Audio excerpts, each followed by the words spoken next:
Pada tahun Tuhan kita, seorang anak laki-laki lahir di palungan di sebuah penginapan Yahudi di Bethlehem.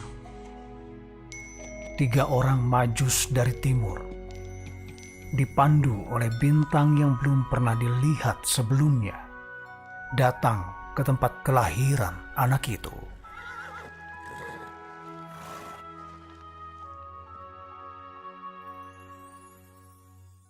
Mereka bersujud menyembah kepadanya.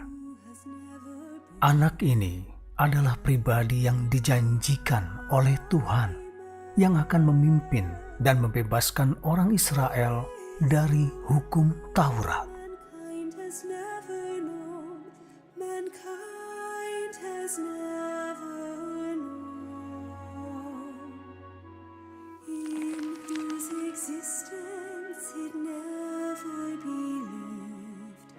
Oh, anak siapa ini? Sungguh bijak.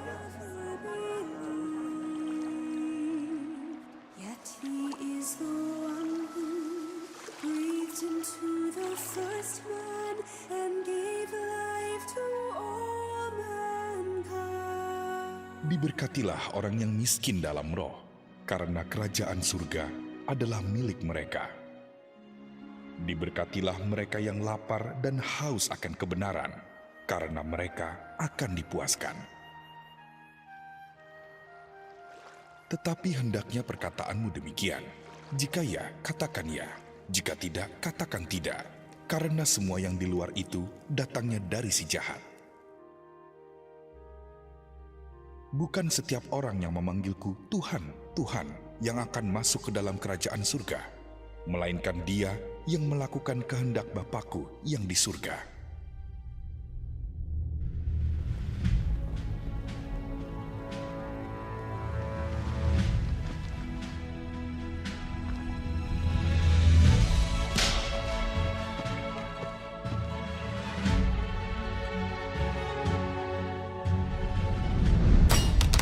Kedatangan Tuhan Yesus Kristus mengakhiri kehidupan orang Israel yang diperbudak oleh dosa.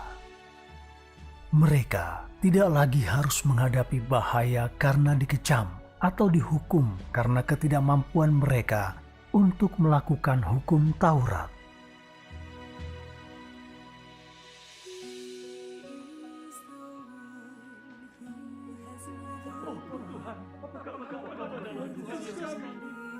Aku mengirimkan janji Bapa-Ku kepada kalian.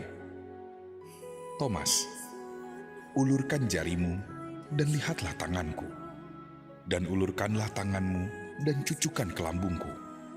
Dan jangan engkau tidak percaya lagi, tetapi percayalah.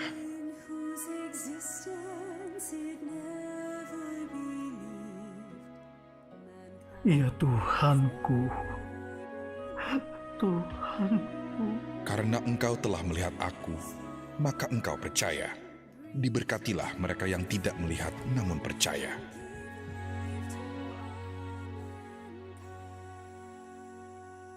Dosa-dosa mereka diampuni. Karena Tuhan Yesus menjadi korban penghapus dosa, kondisi hidup mereka mengalami perubahan total. Sejak saat itu, orang Israel tidak lagi hidup di bawah hukum Taurat. Sebaliknya, mereka hidup di bawah perlindungan korban penghapus dosa yang diberikan kepada mereka oleh Tuhan Yesus. Itu berarti orang Israel sepenuhnya terlepas dari ikatan hukum Taurat dan memasuki zaman yang sepenuhnya baru. Di zaman ini, mereka ditebus dari dosa-dosa mereka melalui pertobatan dan melalui kasih karunia Tuhan yang berlimpah, dan juga menikmati janji yang diberikan Tuhan Yesus kepada mereka. Ini adalah zaman yang penuh dengan belas kasihan, kasih, toleransi, berkat, pengampunan, dan kesabaran Tuhan. Inilah sebabnya kita menyebut zaman baru ini sebagai zaman kasih karunia. Dosa manusia bisa diampuni selama mereka menerima Tuhan Yesus sebagai juru selamat mereka, dan mereka dapat menikmati anugerah dan berkat melimpah yang dianugerahkan Tuhan.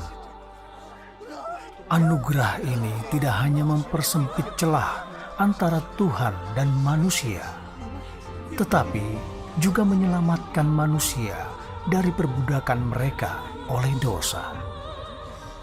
Ini membuat manusia tidak lagi terpisah dari Tuhan karena dosa-dosa mereka, tetapi dibebaskan oleh korban penghapusan dosa Tuhan.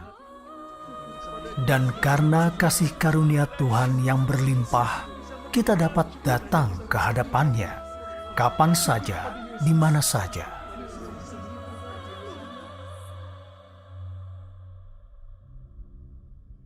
Kedatangan Tuhan Yesus mengakhiri zaman lama yang dibatasi oleh hukum Taurat dan mengantarkan umat manusia ke zaman baru.